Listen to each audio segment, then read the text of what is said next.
Okay, wake up. It's time to get up. Come on, wakey, wakey, wake up. We got some work to do. Come on, wake up, wake up.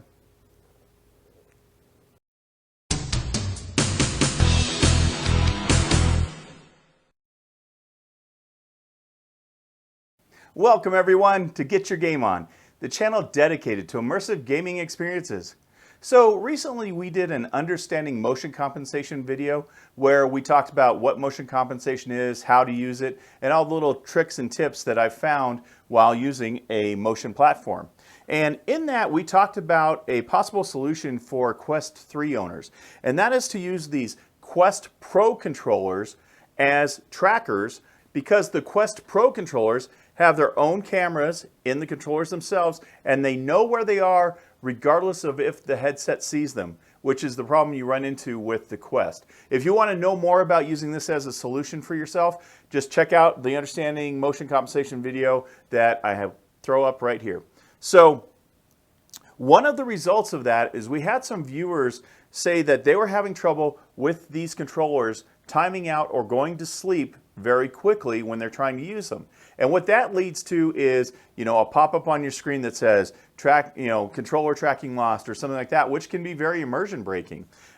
If it's happening on the one that you're actually using for motion compensation, all of a sudden the motion compensation stops. So it was certainly an issue that we needed to tackle. So one of the solutions is obviously tape down one of the buttons, the trigger or something like that, and then the controller would think that it's basically always being used. The problem with that is whatever this button is assigned to, you're going to have constantly active. So it's not an ideal solution. So what we came up with instead is to take advantage of the capacitive sensors that are in the controller, which are basically sensors that allow it to know when your finger is resting, like on a button, or your thumb might be sitting to the side here. So we're going to use that trick to make the controller think our hand is just resting on the controller, keeping it from shutting off. And it's a pretty simple trick. All you need to do is get some tin foil, and you basically can put the tin foil on the controller and fool it into thinking your thumb's resting there. Now I will warn you, there is an open charging port here. I highly recommend that if you're going to try this trick, you get yourself some electrical tape and make sure you cover this charging port before you put any tin foil or something over it, just to avoid any potential of shorts or issues electrically. So that's my recommendation before you do that. If you're going to mount this to your rig and use it continuously, a better solution is to get a charging cord that you can then mount here and then permanently charge this, and then you won't have to worry about taking it off the rig to put in the charging puck. If you do put tape on here, remember when it comes time to charge your controller, you have to take that tape off and put it on the charging puck. I did that one night where I put them on the charging puck, came back the next day, and they weren't charged. And I was like, what's going on? And you realize, well, you've got tape there. It's not going to charge if you are blocking that connection. So just a few little tips and tricks that I learned while trying to problem solve this.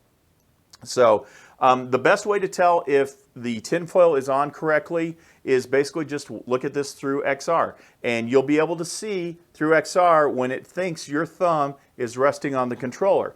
And you just basically find the right shape of the tinfoil and the right position of it, and once you get it there, it should keep the controller on for the duration of your flight. So one important thing, do not block the cameras. If you're using tinfoil, don't wrap the whole thing in tinfoil. It still needs to be able to see out of these cameras that are here. So just experiment with it yourself, but it is possible to get it to think that your thumb is just resting on the controller over on the side like that.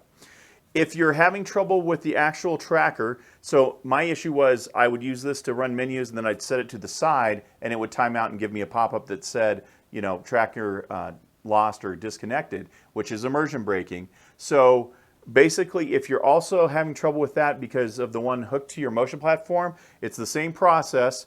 Protect yourself from any shorts, and you just wrap the controller in tin foil. I don't have a problem with the one that's on my rig because I'm moving so much that it doesn't generally go to sleep. But if you're doing more general aviation, I could see where that could be a problem.